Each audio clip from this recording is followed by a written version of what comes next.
30장 21절부터 31절까지 한 절씩 교독하겠습니다. 21절 제가 먼저 읽습니다.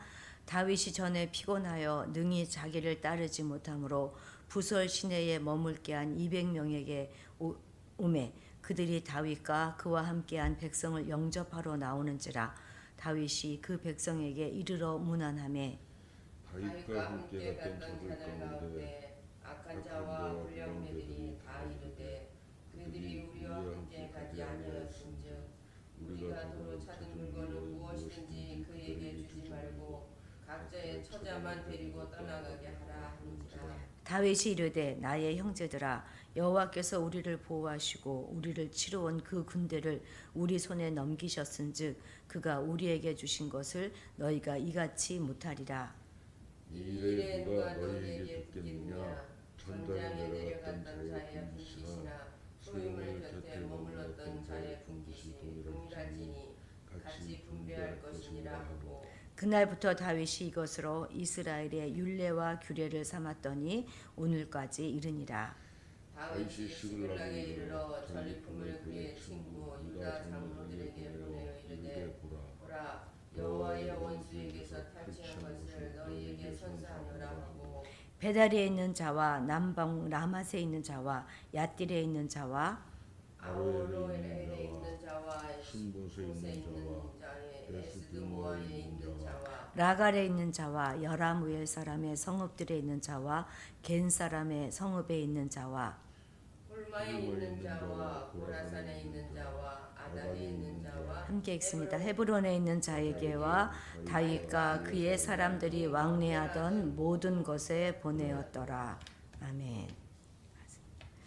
이제 전쟁에 승리한 후에 다윗은 시글락으로 돌아오는 길에 부솔 시내에 머물러 있었던 200명의 사람들을 만납니다.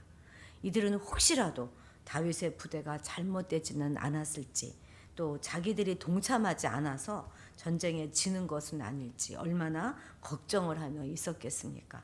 그냥 편하게 그냥 쉬고만 있지는 않았겠지요. 어쩌면 자신들도 곧 일어나서 함께 싸우게 될지도 모르는 그런 상황에 대비하고 있었을 것입니다. 그런데 무사히 이기고 돌아온 다윗의 일행을 아주 반갑게 맞이합니다. 다윗은 일부 반대하는 세력이 있었음에도 불구하고 전쟁에서 얻은 그 전리품들을 그들과 똑같은 분량으로 나누어 주었는데 이것이 후에 이스라엘의 규례가 됩니다. 원래 모세의 규정에 따르면은요 전쟁에 참여한 자와 또 전쟁에 참여하지 않은 그 회중들에게 그 전리품을 반반씩 똑같이 나누어지는 것이 그 규례였는데 이 부솔 시내가에 머물러 있던 자들은 전쟁에는 참여했으나 전투에는 참여하지 않은 자들이잖아요. 그러니까 이런 새로운 상황에 대한 규정이 율법에 없었기 때문에 새로운 규정이 필요했던 것입니다. 다윗은 전쟁에 참여했던 사람들의 몫이나 또 짐 곁에 머물렀던 사람들의 몫이 다 같기 때문에 같이 분배해야 한다 하는 그런 새로운 규례를 세웠던 것입니다. 또한 다윗은 그 노략물 중에 일부를 취해서 자기와 관계있던 그런 헤브론을 포함한 여러 지역의 유다 장로들에게 선물로 보냈습니다. 이 성읍들은 모두 헤브론과 브엘세바 주변에 있는 그런 장소들인데 다윗이 헤브론 왕으로 나설 때 힘이 될 수 있는 그런 지역들이었습니다. 그러니까 이 지역들로 왕의 하사품이 지금 내려진 것이지요. 아무튼 이렇게 해서 아말렉과의 전쟁이 끝났을 때 다윗은 과거에 미숙하면서 열정이 가득했던 그런 소년이 아니라 온갖 고난을 겪으면서 성숙한 인격과 지도력 그리고 지혜와 신앙과 무용과 권위를 갖춘 그런 지도자로 변모해 있었습니다. 23절 함께 읽겠습니다. 시작. 다윗이 이르되 나의 형제들아 여호와께서 우리를 보호하시고 우리를 치러 온 그 군대를 우리 손에 넘기셨은즉 그가 우리에게 주신 것을 너희가 이같이 못하리라. 아멘. 지금 다윗은 전리품을 전투에 참여한 자신들만 가져야 한다고 하는 악한 자들과 불량배들을 아주 점잖게 책망하고 있지요. 우리는 부모도 그렇고 선생님도 그렇고 체벌이 힘든 시대를 살아가고 있습니다. 자식들도 부모가 조금만 야단치고 잔소리할라 치면 아주 오히려 더 큰 소리를 대들고 있지 않습니까? 언젠가 제가 TV에서 봤는데요. 담임 선생님이 무심코 이제 한 아이에게 거기 떨어져 있는 휴지 좀 주워라 이렇게 얘기를 했다고 합니다. 그랬더니 그 아이가 쳐다보고는 못 들은 척하고 그냥 쑥 지나가 버리는 거예요. 그래서 선생님이 이제 몇 마디 그 아이에게 야단을 쳤다고 합니다. 근데 그때 그 뒤에 있던 아이가 조용히 그걸 이제 자기가 이렇게 주웠어요. 근데 그때부터 이제 이 아이가 왕따가 된 거예요. 선생님께 대들지 않고 그 말에 순종했다는 이유로. 참 이처럼 권위자에게 무조건 대들고 맞서는 것이 그것이 옳고 그리고 용기 있는 행동처럼 생각하는 시대를 우리가 살고 있는 것입니다. 한 번은 저도 지하철을 타고 가고 있는데 한 중학생쯤 돼 보는 아이들이 막 눈살이 찌푸릴 정도로 막 떠들고 막 그렇게 시끄럽게 놀고 있었습니다. 그건 한 할아버지께서 이제 그걸 차마 더 보지 못하고 가만 좀 조용히 좀 하라고, 여기가 공공장소인데 학생들이 이러면 되냐, 학교에서 배워주지 않았느냐, 막 이제 이렇게 야단을 친 거예요. 그랬더니 어찌나 심하게 이들이 대들든지 정말 낯뜨거워서 혼났습니다. 그런데 그 지하철에 있던 그 많은 사람들이 저를 포함해서 모두들 그냥 입을 콕 다물고 뭐라 한마디도 하지 못하고 있었습니다. 이런 일련의 사태들을 바라보면 참 책망이라고 하는 것이 어렵다는 것을 느끼게 됩니다. 교회 안에서도 남의 집 아이들을 야단치는 것은 정말 어렵고 모두들 해서는 안 된다 하는 그런 생각들을 은연중에 가지고 있는 것 같습니다. 그런데 사람들이 싫어한다고 해서 책망을 하지 않을 수도 없지 않겠습니까? 잠언에도 매를 아끼는 자는 그 자식을 미워함이라 자식을 사랑하는 자는 근실히 징계하느니라, 이렇게 말씀하고 있는 것처럼 책망과 징계가 없다면 바른 교육이 어떻게 이루어지겠습니까? 그러면 우리는 책망을 어떻게 해야 바른 효과를 얻을 수 있을까요? 특히 우리 같이 이렇게 세대 통합 예배와 세대 통합 목회를 하는 교회에서 남의 집 아이라고 그냥 내버려 둘 수는 없지 않겠어요? 자, 이것을 우리 다윗을 통해서 배워봅시다. 여기 나오는 불량배와 악한 자들은 며칠 전에 시글락이 그 아말렉인들에게 습격당하여 가족들을 잃었을 때 다윗을 향하여 돌을 치려고 했던 그런 자들임에 틀림없을 것입니다. 다윗이 지금 얼마나 어이가 없겠습니까? 모든 책임을 다 자신에게 돌리고 비난했던 그들이 이제는 마치 누구보다도 공을 세운 사람들인 것처럼 다른 사람들을 전리품 분배해서 배제하자 이렇게 주장하고 있으니 말입니다. 그런데 다윗은 이들의 잘못된 점만을 보지 않았어요. 그들을 책망하기는 하되 그들을 이해하고 사랑하려고 하는 그런 모습을 보여주고 있습니다. 그들을 향해서 나의 형제들아 이렇게 부르고 있는 것이 그 증거가 아니겠습니까? 비록 자신의 부하이고 그리고 불과 얼마 전에는 자신에게 돌을 들어 치려고 했던 자들이고 또 지금은 잘못된 생각으로 책망을 받아야 마땅한 자들이지만 나의 형제들아 이렇게 부름으로 해서 지금은 책망을 하고 있긴 하지만 그들에 대한 이해와 사랑은 결코 사라지지 않았다 하는 것을 표현해주고 있는 것입니다. 책망을 책망으로 끝내서는 어떤 효과도 얻을 수 없습니다. 책망은 이해와 사랑을 바탕으로 했을 때 책망받는 자에게 그 책망하는 자의 진심이 전달될 수 있는 것입니다. 만약 그렇지 않다면 그 책망받는 자는 지금 책망하는 그것을 일시적인 화풀이 정도로밖에는 생각하지 못할 것입니다. 우리는 어차피 살아가면서 자식들을 훈계하고 책망하는 그 일을 계속해야 할 것입니다. 그럼 반항할 것을 뻔히 알면서 훈계하고 책망할 것이 아니라 이제부터는 좀 책망의 기술을 잘 익혀가지고 지혜롭게 해야 되지 않겠습니까? 저는 아이들을 책망할 때마다 나의 지금 이 책망의 목적은 무엇인가 하는 것을 다시 한번 생각해 보시기를 권면합니다.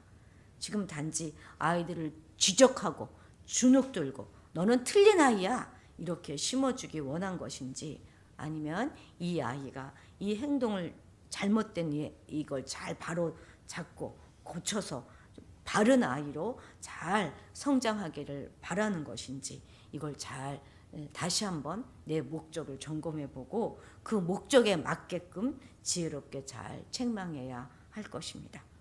하지 않을 수 없는 책망이라면 과감하게 하되 책망하는 그 순간까지도 그들을 이해하고 사랑하는 마음을 잃지 말아야 할 것입니다. 정말로 저들을 축복하고 바르게 서기를 기도하는 마음으로 해야 할 것입니다. 내 감정이 이끄는 대로 부모된 자가 하고 싶은 말을 다 뱉어내고는 절대 자식을 변화시킬 수 없습니다. 진정 우리가 이해와 사랑으로 책망할 때 책망받는 자들이 바른 길로 나아갈 수 있는 좋은 계기가 될 것입니다. 24절 함께 읽겠습니다. 이 일에 누가 너희에게 듣겠느냐? 전쟁에 내려갔던 자의 분깃이나 소유물 곁에 머물렀던 자의 분깃이 동일할지니 같이 분배할 것이니라 하고. 아멘. 사실 전쟁에 함께 나가지 않았던 그 연약한 자들에게 전리품을 분배하지 않는 것은 어찌 보면 공정한 처사라고 할 수 있을 것입니다. 세상은 이렇게 공정한 계산, 공정한 대가 분배를 최상의 가치로 여기며 살아갑니다. 자기 것을 이유 없이 다른 사람들에게 주려고 하지도 않을 뿐만 아니라 또 다른 사람의 것을 이유 없이 받으려고 하지도 않습니다. 모든 것이 그저 이해득실에 따라서 움직이고 있는 것이 현실입니다. 그러니까 이가 되면 나한테 이득이 되면 그것이 선이고 또 이득이 되지 않고 손해가 되면 악으로 여기는 것이지요.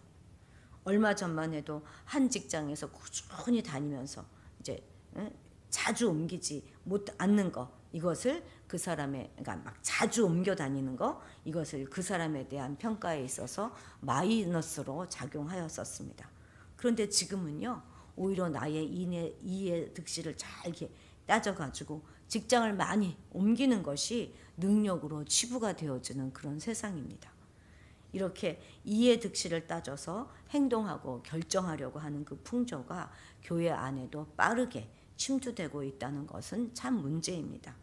이것은 정말 위기이죠. 왜냐하면 교회는 그렇게 이해 득실로 모든 것을 판단하고 결정하는 그런 곳이 아니기 때문입니다. 기꺼이 손해보기를 기뻐하는 삶이 바로 성도들의 삶 아니겠습니까? 실로 사랑과 나눔이야말로 그리스도인들이 가진 가장 소중한 덕목 중에 하나입니다. 성경은 사랑을 알지 못하고 사랑을 베풀지 못하는 자들을 향하여서 하나님을 알지 못하는 자다라고 딱 서슴없이 결정적으로 그렇게 말을 합니다. 그렇기 때문에 이해득실이, 그러니까 쓰면 뱉고 달면 삼키는 그런 것은 그리스도인들에게 중요한 가치라고 할 수 없습니다. 우리는 언제 어디서나 물론 공평과 정의를 무너뜨려서는 안 돼요. 그러나 공평과 이 정의 때문에 사랑과 관용이 무기력해서는 더더욱 안 될 것입니다. 왜냐하면 오직 공평과 정의만 존중되었다면 가장 먼저 단죄받아 지옥에 떨어져야 될 사람이 바로 다름 아닌 우리 자신들이었기 때문입니다. 공평을 넘어서서 사랑과 나눔으로 이 사회를 밝히고 교회를 세워나가시는 여러분들이 되시기를 바랍니다. 오늘의 숙제입니다.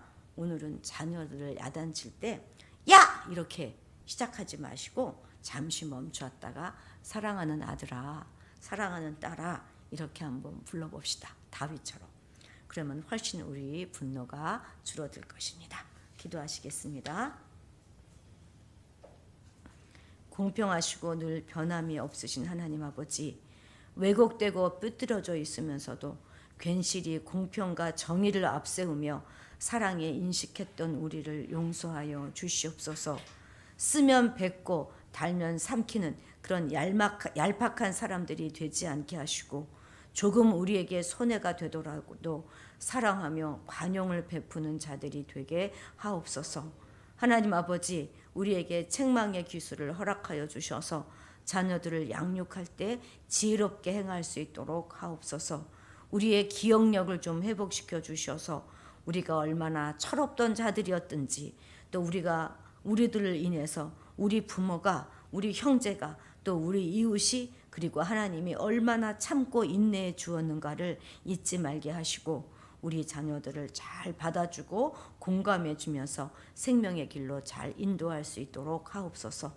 책망을 할 때 정말 사랑으로 잘 감당하게 하시고 그래서 우리의 책망이 우리 자녀들에게 약이 되게 하옵소서.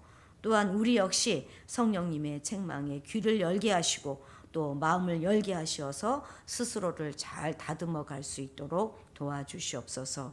감사드리며 예수님의 이름으로 기도드렸습니다.